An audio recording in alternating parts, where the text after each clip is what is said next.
Perang antara pasukan militer Rusia dengan Ukraina hingga Rabu 23 November 2022 terhitung telah berlangsung 273 hari lamanya.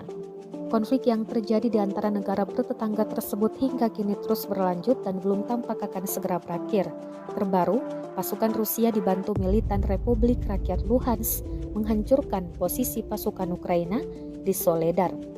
Rekaman ledakan tampak dalam kamera drone di sejumlah benteng pasukan Zelensky dan beredar di Telegram pada Rabu 23 November. Satu video menunjukkan asap abu-abu mengepul. Dalam keterangan unggahan disebutkan unit artileri Resimen ke-6 Korps Angkatan Darat Kedua LPR menghancurkan posisi angkatan bersenjata Ukraina ke arah Soledar, namun tidak dijelaskan jumlah korban yang berjatuhan.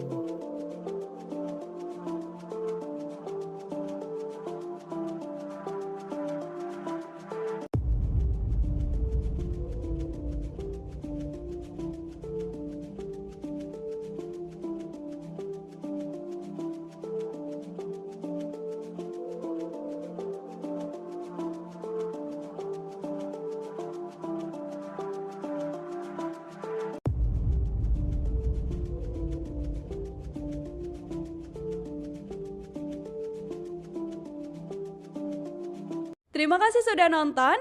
Jangan lupa like, subscribe, dan share ya.